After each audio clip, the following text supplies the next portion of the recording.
Today, I'm valuing a commercial building in Lower Hutt, from photos to numbers, in 5 minutes. Here's the listing: 191 High Street, Cutcher's House. 2 big vacant office floors upstairs, and a ground floor tenant paying over 100 grand a year. Open look number 1, what is it worth today with all that vacancy? Open look number 2, what it's worth once it's fully leased. Because those two are totally different buildings. First, let's start with photos. Not to get emotional, to judge one thing. Can I realistically lease the space without rebuilding the whole planet? The lobby looks clean. There's a lift, the corridors are tidy. Upstairs, you've got open plan areas, glass offices, decent lighting, and kitchenette. So the building isn't abandoned, but it's still vacant. And vacancy is where your money goes to die quietly. So here's the method. I always do 2 values: as is value and stabilized value. As is what you should pay today. Stabilized is the dream version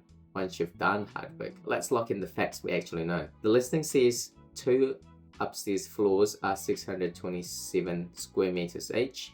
So that's 1,254 square meters vacant. And the total building is about 1,629 square meters. So the ground floor is roughly 375 square meters. We also know the ground floor rent is over $1,000 a year. I'll use the 100,000 flat as a conservative base because over is nice, but my bank likes. Prove it. So now we estimate the market office rent for upstairs. And I'm not pretending I know the perfect number from a photo, so I choose a range. In this kind of secondary office market, a reasonable starting band might be 220 to 300 per square meter. So upstairs potential rent becomes 1254 times 220 is about 276,000 a year, and at 300 it's about 376,000 a year. Then we add 100,000 ground floor rent, so total potential gross rent is roughly 376k to 476k a year.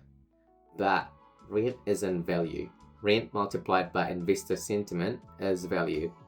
So we need a yield, a cap rate. Basically, how much return investors demand for the risk.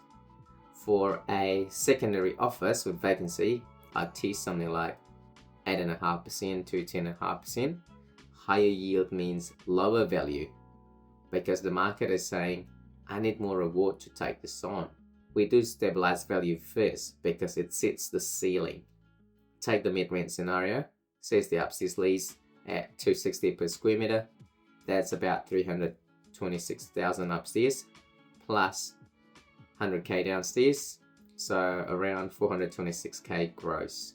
Let's allow for operating costs, management, long run vacancy, stuff that doesn't recover perfectly. So we do the as is value and we subtract the pain. Pain number 1 is time. If it takes 8 to 24 months to lease, you carry rates, insurance, interest, and empty space stress. Pain number 2 is incentives. Tenants don't just show up and say, here's my money. You may have to offer rent-free or contribute to fit out. Pain number 3 is capex. Even if it looks decent, you're likely to spend to refresh, comply, and market it properly. So instead of pretending it's perfect, I apply a lease up discount. And when you do that, the as is today value typically lands meaningfully lower than stabilized. That's why my as is range comes out at 2.6 million to 3.8 million, with a middle range around 3.3 million if the fundamentals check out. And that's the key phrase, if the fundamentals check out, because one report can move this more than any spreadsheet. Seismic, insurance, the actual ground floor lease terms. So here's what I would do next. I would ask for the full lease, outgoings, seismic report, building WAF, and a proper building condition assessment. Because stewardship is this: we don't force a deal, we measure it. We price the risk honestly, and we only proceed if the numbers leave room for wisdom. The final answer, stabilized value might look like 3.3 to 5.1 million. But as is, with vacancy and lease up reality, I'm closer to 2.6 to 3.8 million. And the lesson is simple. You don't buy buildings with excitement, you buy them with clarity.